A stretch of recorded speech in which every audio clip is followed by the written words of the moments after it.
Hello everyone, good morning সবাইকে। তো এটা হচ্ছে কি যে পয়লা বৈশাখের পরের দিন, মানে 16 তারিখের ব্লগ। তো সেদিন পড়েছিল বৃহস্পতিবার। তো এতদিন দেরি হয়েছিল কারণ এসে আমি ব্লগটা এডিট করতে পারিনি, খুবই শরীর খারাপ ছিল, তাই আজ এডিট করার টাইম পেয়েছি, তাই এডিট করেছি। তো আমরা দুজনে চলে যাচ্ছিলাম দীঘা ঘুরতে। ঘুরতে বলবো না, ওর কাজের থ্রুতেই যাচ্ছিলাম। তো কাকাকে আগের দিন বলে দিয়েছিলাম আমাদের স্টেশনে অবধি ছেড়ে দিতে, তাই কাকা ছেড়ে দিয়েছে। আর এখন বাজে 5:30, কারণ সকাল সকাল যাচ্ছি, কারণ এই কারণেই যে ট্রেনে ভীষণ পরিমাণে ভিড় হয়, আমি উঠতে পারবো না, ওই কারণে তাড়াতাড়ি বেরিয়েছি। তো ট্রেনের টিকিট কেটে নিয়েছিলাম, দুজনের টিকিট পড়েছিল 10 টাকা, মাথা পিছু 5 টাকা করে।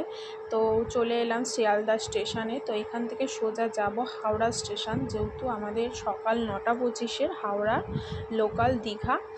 তো ওই ট্রেন আছে, তো ওর জন্য হাওড়া স্টেশনে যাব বলে বাস ধরতে যাচ্ছিলাম। তো এখান থেকে সোজা গেলেই বাস স্ট্যান্ড। তো তোমরা ট্যাক্সি করেও হাওড়া যেতে পারো, কিন্তু ট্যাক্সির ভাড়া ভীষণ পরিমাণে নেয়, ওই জন্য হাওড়ায় চলে যাচ্ছিলাম বাসে করেই। তো বাসে উঠেই মাত্র টিকিট কেটে নিয়েছিলাম। তো টিকিটের মূল্য প্রাইস পড়েছিল মাথা পিছু 15 টাকা করে। তো দুজনে নিয়েছিল 30 টাকা। তো দেখতে দেখতে হাওড়া স্টেশনের কাছাকাছি চলে এসেছে যে গঙ্গার ব্রিজ। তো হাওড়া ব্রিজের কাছাকাছি চলে এসেছে যে গঙ্গা দেখাই যাচ্ছে। হাওড়া স্টেশনে নেমে গেছিলাম, যে হাওড়া স্টেশন। তো এখান থেকে সোজা ভেতরে যাব, ভেতরে গিয়ে টিকিট কাটবো, যেহেতু এখনও অনেক টাইম আছে, তবুও আমরা টিকিট কাটে একটু রিল্যাক্স হয়ে বসবো, ওর জন্য চলে গেছিলাম। তো ভেতরে গিয়ে টিকিট কাটতে গেলাম। তো আমি বললাম তুমি যাও, গিয়ে ভেতরে টিকিটটা কাটো, আমি আস্তে আস্তে যাচ্ছি। তো তোমাদের দাদাভাই গেছিলো, টিকিট কাটছিল, তো আমি এদিক ওদিক ভিডিওটা করছিলাম। হাওড়া স্টেশনে যাওয়ার জন্য কিন্তু মানে কোথাও ঘুরতে গেলেই একমাত্র হাওড়া স্টেশনে আসা হয়, নাহলে তো আর আসা হয় না। অনেক দিন আগে একবার ঘুরতে গেছিলাম সেই হাওড়া স্টেশনে, আবার আজকে ঘুরতে যাচ্ছি সেই হাওড়া স্টেশনে, এরকম একটা ব্যাপার, নাহলে আর যাওয়া হয় না। তো তোমাদের দাদাভাই টিকিট কেটে নিয়ে চলে এসেছিলো, মাথা পিছু পড়েছিল 45 টাকা করে। তো খুবই, এই ট্রেনটা কিন্তু আগে ছিল না, নতুন চালু হয়েছে ট্রেনটা। আগেও দীঘা গেছিলাম, কিন্তু এই ট্রেনটা চালু হয়নি। তো নতুন চালু হয়েছে এই 45 টাকা করে দীঘা লোকাল। এটা কিন্তু এক্সপ্রেস না, অ্যাকচুয়ালি লোকাল। যেরকম লোকাল ট্রেনে আমরা যাওয়া আসা করি, ভেতরে কোনো টয়লেট বা চার্জিং সিস্টেম এসব কিছু ছিল না, যেরকম লোকাল ট্রেন সিম্পল, ওরকম লোকাল ট্রেন। খুবই সুবিধা আমাদের জন্য, কম খরচে মধ্যবিত্ত মানুষরা এই ট্রেনে যাতায়াত করতে পারবে না। তো এক্সপ্রেস ট্রেনে তো অনেক করে টাকা নেয়। তো যাওয়ার সুবিধা হয়তো অনেক, কিন্তু এক্সপ্রেস ট্রেনে হয়তো যেতে তোমাদের খুব ভালো লাগবে, এসির মধ্যে থেকে সব কিছু হবে, কিন্তু অ্যাকচুয়ালি লোকাল ট্রেনে আমাদের মধ্যবিত্ত ফ্যামিলির মধ্যে যাওয়া ভীষণই সুবিধাজনক, তাই ট্রেনটা করেছে, আমার তো খুবই পছন্দ হয়েছে। আর আমি বাসে যেতে পারি না, মানে বাসে ট্রাভেল করতে পারি না, বাসে ট্রাভেল করলে আমার ভীষণ শরীর খারাপ হয়, ওই জন্য আমার ট্রাভেল করতে পারিনি। তো 9:25 ট্রেন। তো আমরা অপেক্ষা করতে করতে ট্রেন তো চলেই এসেছিলো স্টেশনে, তো আমরা উঠে গেছিলাম। তো 9:25 ট্রেন, সেখানে ছাড়তে ছাড়তে 9:27, মানে 2 মিনিট লেট হয়েছিল। তো সোজা উঠে গেলাম, উঠে গিয়ে বসেছিলাম গেটের, মানে জানলার ধারে সিট পেয়েছিলাম। আর ট্রেনটা দেখো ভীষণই ফাঁকা যায়, ভীষণই ফাঁকা যায়। তো এত ফাঁকা যায় বলতে, মানে দেখলেই তোমরা বুঝতে পারবে। তো আমরা সোজা চলে যাচ্ছিলাম। তো বলতে গেলে এখানে সব কটা স্টেশন দাঁড়ায় না, কিছু কিছু স্টেশন দাঁড়ায়। তো এখান থেকে সোজা চলে যাব, ওভার মানে ট্রেন স্টেশনে দাঁড়াবে না, সোজা চলে যাব, সেখান থেকে গিয়ে সাঁতরাগাছি দাঁড়াবে, তারপরে আবার অন্য অন্য স্টেশনে দাঁড়াবে। তো স্টেশনে দাঁড়ালেই তোমাদেরকে বলে দেবো। তো এখান থেকে সাঁতরাগাছি প্রথম গিয়ে দাঁড়াবে। তা এখানে ফার্স্ট স্টেশন হচ্ছে সাঁতরাগাছি দাঁড়ালো। তো অনেকগুলো স্টেশন আছে, কিন্তু প্রথমে সাঁতরাগাছি, তারপর উলুবেড়িয়া, এইসব স্টেশনগুলোতেই দাঁড়ায়, তার আগে দাঁড়ায়, মানে তার মাঝখান স্টেশনগুলো দাঁড়ায় না। তো ট্রেনটা খুবই সুবিধাজনক আমাদের মধ্যবর্তী ফ্যামিলিদের জন্য। তো তোমরাও অনেক সুবিধা করে তোমরা যেতে পারবে। দেখো ট্রেন দাঁড়িয়েছে, কিন্তু ট্রেনের ভেতরে ভীষণ পরিমাণে ফাঁকা, খুব ফাঁকাই ছিল। তো তারপরে কি বাগনান স্টেশন না কি বাগনান প্যানেল, এই স্টেশন পড়েছিল। তো তারপরে কি একটা ব্রিজ এসেছিলো, যে তো জানি না, ব্রিজটা খুবই বড় ব্রিজ ছিল, হয়তো কোলাঘাট ব্রিজ হতে পারে। তো আমি বলতে পারবো না ব্রিজটার নামটা কী ব্রিজ, কিন্তু অনেকটাই বড় ছিল ব্রিজটা। গঙ্গা নদীর মানে ব্রিজের ওপর দিয়ে ট্রেন যাচ্ছে, এই জিনিসটা দেখতে ভীষণই পরিমাণে ভালো লাগে। দেখো ওপাশে লাইনে এক্সপ্রেস ট্রেন দাঁড়িয়ে আছে, তো এটা কোন স্টেশন হবে আমি বলতে পারবো না। দেখো পুরো ফাঁকা স্টেশন, আর পুরো নতুন নতুন স্টেশন লাগছে, যেন স্টেশনগুলো সব নতুন করা হয়েছে এরকম মনে হচ্ছে। তো ট্রেনে বসতে বসতে কিছু খাবার খেতে খেতে আমি আর তোমাদের দাদাভাই যাচ্ছিলাম। তো আবার কোন একটা ব্রিজ পড়ে গেছিলো রাস্তায়, তো জানি না এটা আবার কোন ব্রিজ। তো এখান থেকে পৌঁছাতে পৌঁছাতে চলে এসেছিলাম দীঘা। তো ওরকম বসে থাকতে থাকতে চলে এলাম দীঘা ফাইনালি। দেখো দীঘা স্টেশনে ভীষণ ফাঁকা, খুব একটা যে ভিড় হয় বলবো না, ভীষণই ফাঁকাই থাকে, তুমি আরামসে বসে যেতে পারবে এরকম বলতে পারি। কারণ আমরা গেছি তো দীঘা স্টেশনে নেমে হাঁটতে হাঁটতে চলে গেলাম। তো আমরা যে মানে ফ্ল্যাট মানে ঘর নিয়েছিলাম, তো সেটা ছিল জাহাজবাড়ি একদম অপোজিটে। তো এটা হচ্ছে জাহাজবাড়ি। জাহাজবাড়ি থেকে সোজা গেলে জাহাজবাড়ির যে আছে তার উল্টো সাইডে যে রাস্তাটার টপকালে যে বাড়ি মানে ফ্ল্যাট আছে, ঠিক আছে, হোটেল, তো ওটাই আমরা নিয়েছি। এই যে জাহাজবাড়ি তার একদম অপোজিটে হোটেলের নাম হচ্ছে হোটেল সীতারাম ভবন। তো এই হোটেলটা নিয়েছিলাম। তো রেট পড়েছিল 500 টাকা করে, না পার হেড 500 টাকা না, পার ডে 500 টাকা, মানে এক একজনের 500 টাকা না, মানে পার ডে হিসেবে 500 টাকা। ধরো আজকে আমরা গেছিলাম, সেই দিন হচ্ছে 500 টাকা, তারপরের দিন 500 টাকা, এরম করে রেটটা। তো আমরা 3rd ফ্লোরে ঘর নিয়েছিলাম, 3rd ফ্লোরে 304 রুমে ছিলাম আমরা। তো খুবই ভালো ঘরটা, যে খুব অসুবিধা ছিল তা না, ছোটোর মধ্যে মানে 2 বেড, মানে 2 জন শুতে পারবে আরামসে। এখানে একটা আয়না দিয়েছিল, ওদিকে চার্জিং বোর্ড, এখানে ফোন চার্জার জন্য, ব্যাগ ফ্যাগ রাখার জন্য এদিকে।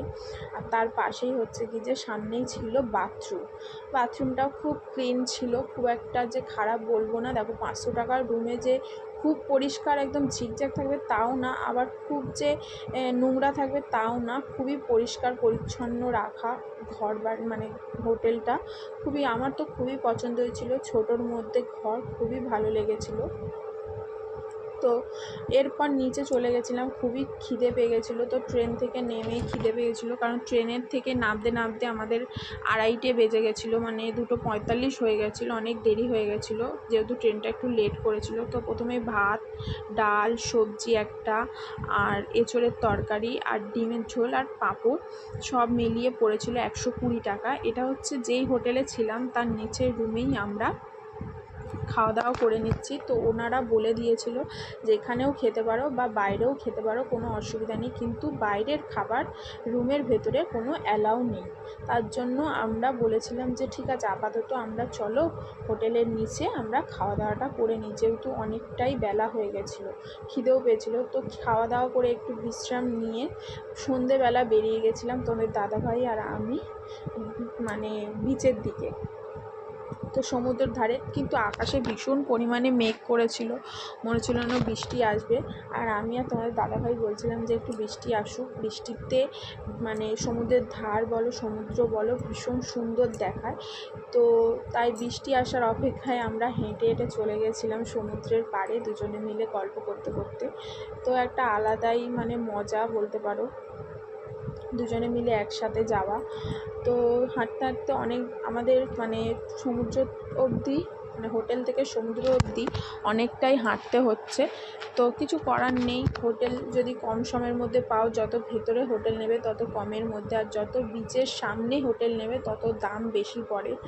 তো আমাদের মধ্যবিত্তদের মতে 500 টাকার হোটেল খুব একটা যে বেশি তা বলবো না, খুবই কমের মধ্যে হোটেল পেয়েছি। পার হেড তো 500 না, বলেছে এখানে পার ডে 500 টাকা। তুমি যদি একদিন থাকো সেখানেও 500 টাকা, তুমি 2 দিন থাকলে 1000 টাকা, 3 দিন থাকলে 1500 টাকা, 4 দিন থাকলে 2000 টাকা। তাহলে আমরা তো 4 দিন ছিলাম, ওই জন্য 2000 টাকা। আর অবশ্যই তোমরা হচ্ছে কি যে ডকুমেন্টস নিয়ে আসবে, ডকুমেন্টস ছাড়া কিন্তু হোটেল অ্যালাউ না। আমাদের তো শুধু আধার কার্ড নিয়েছিল, আমার আধার কার্ড আর তোমাদের দাদাভাইয়ের আধার কার্ড নিয়েছিল। আমরা রেজিস্ট্রি কাগজও রেখেছিলাম, যেহেতু যদি বলে রেজিস্ট্রি তোমাদের বিয়ে হয়েছে কি একটা লাগবে, ওর জন্য হচ্ছে কি যে রেজিস্ট্রিটাও নিয়ে এসেছিলাম, কিন্তু রেজিস্ট্রির আগে নিয়ে দুজনের দুটো আধার কার্ড নিয়ে দেখে ওরা হোটেল দিয়ে দিয়েছিল। তো আমরা গল্প করতে করতে চলে এসেছিলাম একদম সমুদ্রের ধারে।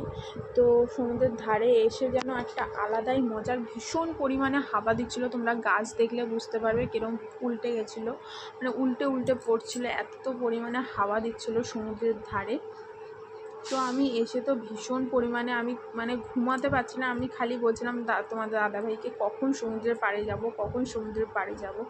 তো সমুদ্রে সেদিন ভীষণ পরিমাণে ঢেউ ছিল, কাউকে নামতে দিচ্ছিল না, কারণ সেদিন ছিল অমাবস্যার, মানে অমাবস্যার কোটাল ছিল, ওর জন্য ভীষণ পরিমাণে ঢেউ ছিল, ওর জন্য কাউকে নামতে অ্যালাউ করছিল না। অ্যালাউন্সে বলে দিচ্ছিল কেউ সমুদ্রের ধারে বেশি নামবে না, আর যারাই নামছিল তাদেরকে বারবার এসে তুলে দেওয়া হচ্ছিল, কারণ সেদিনকার কোটালে ভীষণ পরিমাণে ঢেউ ছিল। তো আমরা সমুদ্রের পাড়ে গিয়ে পাথরেই বসে বসে একটু হাওয়া খাচ্ছিলাম। তো হাওয়া খেতে খেতে বললাম যে চলো একটু ঘুরে আসি, শুধু বসে থাকলে হবে না, একটু ঘুরতে হবে। তো হাঁটতে হাঁটতে সমুদ্রের ধারে হাঁটতে হাঁটতে অনেকটা দূরে গেছিলাম। তো ওই জায়গাটা বেশ নতুন, তারপরে তো হাঁটতে হাঁটতে বললাম চলো একটু চা খাই, সন্ধেবেলাতে চা খেতে, এই ঠান্ডা ঠান্ডা হাওয়ার মধ্যে একটু চা খেতে ভীষণ ভালো লাগে। তো আমার কিন্তু অ্যাকচুয়ালি চা পছন্দ না, তোমাদের দাদাভাইয়ের সাথে করে একটু বললাম চলো দুজনে মিলে একসাথে চা খাই। তো এবার হাঁটতে হাঁটতে চলে এসেছিলাম এই নতুন একটা জায়গায়। এটা একটা নতুন ঘাট মতন করেছিল, এই ঘাটটা আমি আগে দেখিনি, এটা নতুনই হয়েছে। এটা হচ্ছে কি যে মানে একদম দীঘার জগন্নাথ মন্দির যে হয়েছে নতুন, তারই কিছুটা সামনাসামনি বলতে পারো একদম ঘাটটা। তো যে দীঘার জগন্নাথ মন্দিরেও ব্লগ আসবে, অবশ্যই আসবে, তোমরা দেখতে পাবে। তো সমুদ্রের ধারে ঘুরতে ঘুরতে এই যে ওখানে ছিল অন্ধকার, কিন্তু এখানে লাইট পেয়েছি বলে তোমাদের সমুদ্রের ধারে ভিউটা দেখাচ্ছি যে কীরকম পরিমাণে দীঘার ঢেউটা হচ্ছে। অ্যাকচুয়ালি অমাবস্যার কোটাল ছিল বলে সবাই বলছিল, অমাবস্যার কোটাল ছিল বলে ঢেউটা ভীষণ পরিমাণে দেখা দিচ্ছিল। তো হাঁটতে হাঁটতে অনেকটাই এসে গিয়ে এবার তোমাদের সেটা দেখাচ্ছি। তো ভীষণ পরিমাণে ঢেউ হচ্ছে, দেখো তোমরা। তো সবাই অনেকে ওই মানে ভিডিও টিডিও করছিল সামনাসামনি, আমরাও করছিলাম, কারণ এখানে লাইটটা ভীষণ পরিমাণে ছিল, এখানে কিছু ভিডিও ফটো সব তুলছিলাম। তো এই যে অনেকেই দেখো পাথরের মধ্যে দাঁড়িয়ে ভিডিও ফটো সব তুলছে। তো ওখান থেকে আরেকটু আমরা হেঁটে হেঁটে গেলাম ভেতরের দিকে, মানে ধার বেয়ে বেয়ে সমুদ্রের ধার বেয়ে বেয়েই গেলাম। তো ওখানে গিয়ে একটা সুন্দর একটা ভিউ দেখতে পেলাম, দেখো কি সুন্দর এখানে লাগছে। তো আমার মনে হচ্ছে এখন ভিডিও এডিট করতে করতে মনে হচ্ছে না এখন আবার যাই। তো সমুদ্রে যেতে আমার ভীষণ ভালো লাগে, কিন্তু সমুদ্রে চান করতে আমার ভীষণ পরিমাণে ভয় লাগে। তো এটা একটা দেখো শ্রী শ্রী জগন্নাথ দেবের মন্দির, ছোট মতন, এটা হচ্ছে পুরনো মন্দির, হয়তো অনেক আমি আগে দেখিনি, অনেক পুরনো মন্দির এটা। তো এখানে এসে এই যে ফটো, তোমাদের দাদাভাই ভিডিও করছে বলে আমি একটু নাচ করে নিলাম। তো তো অনেক রাত্রি হয়ে গেছিলাম, তোমাদের দাদাভাইকে বললাম চলো আমরা রুমে চলে যাই। তো হোটেল বলে দিয়েছিল 10:30 11টার মধ্যে বন্ধ হয়ে যাবে। তো হোটেলে গিয়ে খাওয়া দাওয়া করলাম, হোটেলের খাওয়া দাওয়াটা ভিডিওটা আর তোমাদের দেখাতে পারিনি। তো আমরা রাত্রেবেলা দুজন মিলে চাউমিন খেয়ে নিয়েছিলাম, চাউমিন খেয়ে হোটেল চলে গেলাম, কারণ অনেকটাই রাত্রি হয়ে গেছিলো, আর এখান থেকে অনেকটাই হেঁটে এসেছি, তো যেতে যেতে অনেকটাই টাইম লাগবে, ওর জন্য চলে গেছিলাম। তো কিছু ফটো তুলেছিলাম ফার্স্ট দিন, তো সেই ফটোগুলো তোমাদের দেখিয়ে দিলাম। তো ভালো লাগলে ভিডিওটা like comment share and subscribe করে দাও চ্যানেলটিকে। Tata bye.